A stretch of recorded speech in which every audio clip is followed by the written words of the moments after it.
వీక్షకులందరికీ నమస్కారం. తులారాశి వారికి మే నెలలో ఏ విధమైనటువంటి ఫలితాలు ఉండబోతూ ఉన్నాయి, ముఖ్యంగా ఏ ఏ గ్రహాలని మనం చూసుకోవాలి అంటే ఈ గురుడు ప్రత్యేకించి అష్టమంలో ఉండేటువంటి గురుని యొక్క దోషం పోతూ ఉన్నది తులారాశి వారికి.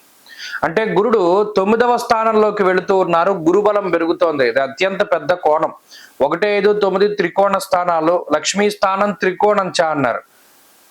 నవమంలోకి ఎప్పుడైతే గురుడు వెళుతూ ఉన్నారో ఆ కోణస్థానం అది లక్ష్మీప్రదంగా తులారాశి వారికి ఉంటుంది. ఇంకో విషయం ఏంటి అంటే రాహు యొక్క మార్పు.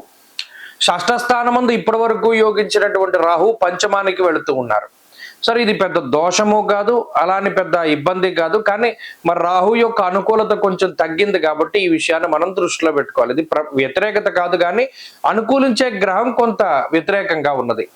అయితే షష్ఠ స్థానమందు శనేశ్వరుడు చాలా అనుకూలమైనటువంటి గ్రహంగా ఉన్నారు. అంటే 3 దీర్ఘ సంచార గ్రహాల్లో 2 గ్రహాలు యాక్టివ్ గా పనిచేస్తున్నాయి. కుజుని యొక్క స్థితి న్యూట్రల్ దశమ కేంద్రంలో, అలాగే బుధుడు కూడా న్యూట్రల్లో. బుధుడు వల్ల ఏం ప్రతికూలత లేదు, అనుకూలత లేదు. అలాగే రవి కూడా అంత న్యూట్రల్. అంటే సాధ్యమైనంత వరకు అనుకూలమైనటువంటి దీర్ఘ సంచార గ్రహాలతోటి ఈ మాసం వెళుతుంది.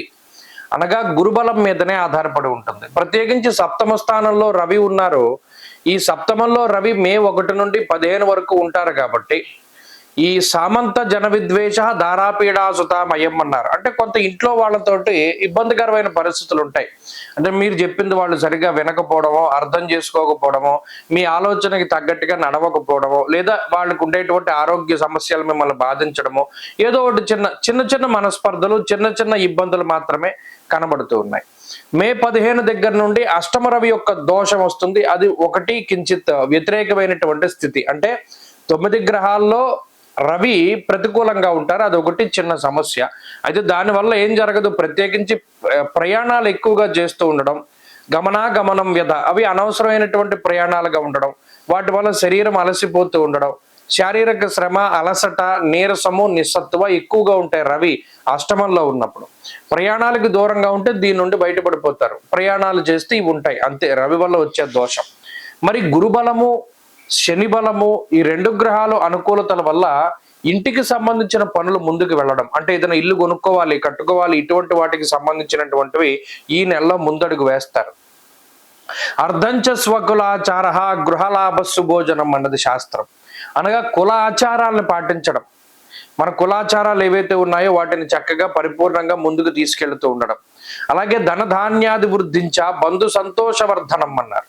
అంటే బంధువులతోటి, మిత్రులతోటి సఖ్యతగా కాలాన్ని గడుపుతూ ఉండడం, ఆర్థిక పరమైనటువంటి ఎదుగుదల ఉండడం. అటు గురుని యొక్క స్థితి కూడా ఆర్థిక ఎదుగుదలను సూచిస్తోంది. అంటే ఏమిటి, ఉద్యోగ పరంగా, వ్యాపార పరంగా గతంలో వచ్చేటువంటి ధనం కన్నా రెట్టింపు ధనం వచ్చేటువంటి పరిస్థితులు, ఆర్థిక లాభాన్ని ఈ గ్రహస్థితి ఎక్కువగా సూచిస్తూ ఉన్నది. ఉద్యోగపరమైనటువంటి మార్పులు, ఉద్యోగపరమైనటువంటి సంస్కరణలకు ఎక్కువగా అవకాశం ఉంటుంది. అంటే ఇప్పటి వరకు ఉద్యోగంలో ఒత్తిడి ఉన్నా, లేదా ఏదైనా నైట్ షిఫ్ట్లు చేస్తూ ఉన్నా, లేదా మనకి ఇష్టం లేనటువంటి ఉద్యోగాలు చేసి నచ్చిన ఉద్యోగం కోసం ప్రయత్నం చేస్తూ ఉంటే ఆ ఫలితాలు మనకి, అంటే అటువంటివన్నీ కూడా ఫలించడం, మనకి నచ్చిన ఉద్యోగము, అసలు ఉద్యోగం లేకపోతే ఉద్యోగం రావడం, ఇటువంటివన్నీ కూడా కొంత పాజిటివ్ ఆస్పెక్ట్స్ గా చెప్పచ్చు.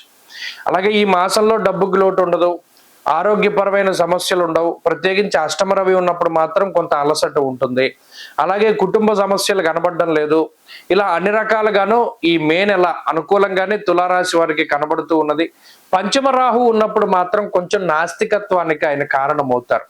అంటే ఏదైనా మూర్ఖపు వాదనలు, పిడి వాదనలు, ఏదో అదో రకమైనటువంటి ధోరణి, మనం పట్టిన గుండెలకు 3 కాళ్ళు అంటే మిగతా వాళ్ళు కూడా ఒప్పుకోవాలి, మన మాటను వాళ్ళు విశ్వసించాలి, మనల్ని నమ్మాలి అనేటువంటి ధోరణి, కొంత మొండి ధోరణి ఉంటుంది. అది ఒకటి తులారాశి వారికి ఉండవచ్చును. అది మినహాయించి ప్రత్యేకించి ఇంకేమి దోషాలు కనబడడం లేదు.